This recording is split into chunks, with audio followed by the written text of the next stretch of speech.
bienvenue dans Vie citoyenne, votre émission politique et civique, à quelques jours des élections municipales. Nous sommes dans les Yvelines, à Mantes-la-Ville. Nous allons faire connaissance avec Madame Annette Peulvas-Berjal, ancienne candidate PS, devenue candidate sans étiquette. Nous sommes donc avec Madame Peulvas-Berjal. Madame, bonjour.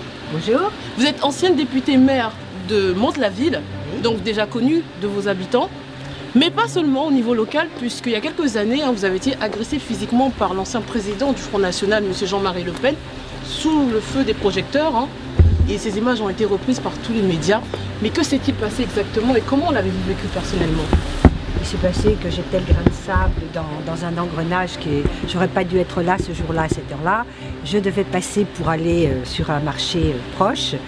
Monsieur Le Pen est arrivé 5 minutes après moi et ça a été une brève rencontre, brève mais violente quand même. Oui. Et je l'ai vécu comme un acte de violence gratuit, complètement déplacé, complètement inopportun. La politique, ça ne se gère pas à coups de claque ou de coups de poing. D'accord, donc c'est un épisode qui vous a marqué, je suppose. Alors je ne sais pas s'il y a un lien de causalité, mais vous vous êtes retiré, vous avez décidé de vous retirer de la vie politique.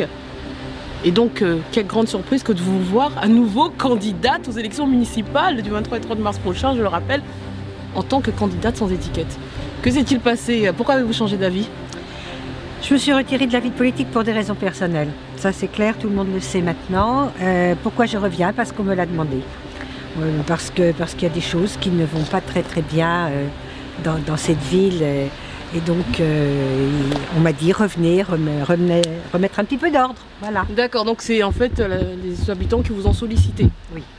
Mais, question très franche, puisqu'on se pose des questions directes, ces habitants sont venus avec de nouvelles demandes ou les mêmes au moment où vous étiez en exercice? Ou ce sont des nouvelles requêtes qui viennent? Il y a toujours les mêmes requêtes qui reviennent. Une ville, c'est quelque chose qui est toujours en ébullition et en transformation. Mais il y a une chose qui me frappe actuellement. C'est quelque chose qui n'existe plus et qui existait avant, c'est du lien social dans nos quartiers, entre les jeunes et les moins jeunes, intergénérationnel, entre les Merisiers, les Plaisances, le domaine, le village. Et ça n'existe plus parce qu'il y a eu une espèce de vacances, une espèce de vacuité de la part de l'équipe en place. Et je ne m'y attendais pas, mais les gens ont profondément ressenti ce manque. Donc, défaillance au niveau local, au niveau des institutions?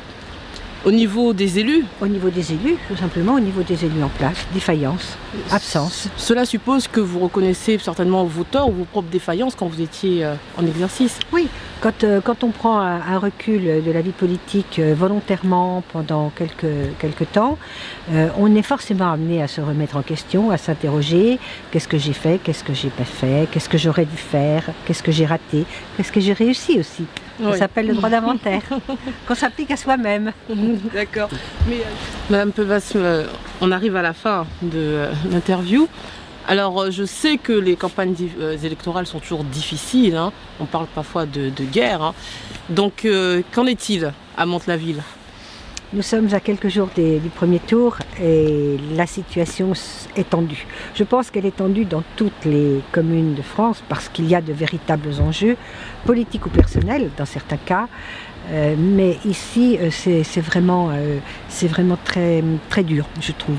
C'est une campagne violente. Qui revient justement, est-ce que vous vous y attendiez? Est-ce que vous êtes déçue? Même déjà, êtes-vous surprise de la violence? Je suis un peu surprise de la violence verbale. Je suis surprise des arguments ou du manque d'arguments politiques qui génère une situation malsaine, assez délétère. Je m'attendais à un autre niveau. Le niveau dans cette campagne n'est pas au niveau de ce qu'on attendait, c'est le cas de le dire. J'ai vécu beaucoup de campagnes, mais celle-ci est vraiment très particulière. Oui, particulièrement violente donc pour vous. Elle est violente pour tout le monde. Je ne la trouve pas très bonne. Je trouve qu'elle est en train de déraper.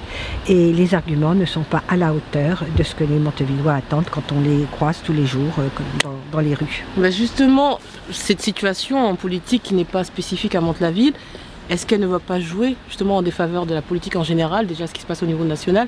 Et est-ce que le grand vainqueur ne sera pas l'abstention le 23 et 30 mars prochain? Nous pouvons avoir deux vainqueurs au premier tour, je parle bien du premier tour. Nous pouvons avoir deux vainqueurs, c'est l'abstention certes, mais aussi un parti extrémiste, pour ne pas le nommer, le Front National. qui est en embuscade, qui attend, qui ne fait pas beaucoup campagne à Mantes-la-Ville notamment, et qui attend de récupérer. De récupérer quoi? De récupérer les gens qui sont déçus de la droite comme de la gauche, des gens qui ne savent plus vers qui se tourner, des gens qui ont tenté l'alternance un peu à droite, un peu à gauche, un peu au centre, et qui maintenant disent pourquoi ne pas tenter celui-là? Et peut-être que celui-là apportera des réponses. Le problème, c'est que les problèmes sont posés, ça tout le monde fait le même diagnostic, mais est-ce que les réponses seront les bonnes réponses? J'en doute personnellement très fortement. Alors donc, autant pour les téléspectateurs et pour les Mantois, quel est votre dernier message avant de nous quitter pour les 23 et 30 mars prochains? Bien sûr, de voter, je suppose. Oui, absolument incontournable. On vote dès le premier tour, le deuxième tour, ce sera trop tard, vous n'aurez plus les mêmes candidats, ce sera une recomposition totale, donc il faut aller voter dès le 23 mars. La deuxième chose, bien entendu, il faut voter en réfléchissant, ne pas disperser ses voix sur des candidats qui ont certes leur charme, mais qui n'ont aucune chance de l'emporter, de gérer la ville avec efficacité. Donc votez pour l'expérience, votez pour la liste Ambition pour Mantes-la-Ville. Nous vous retrouvons très prochainement. Je vous dis à tantôt.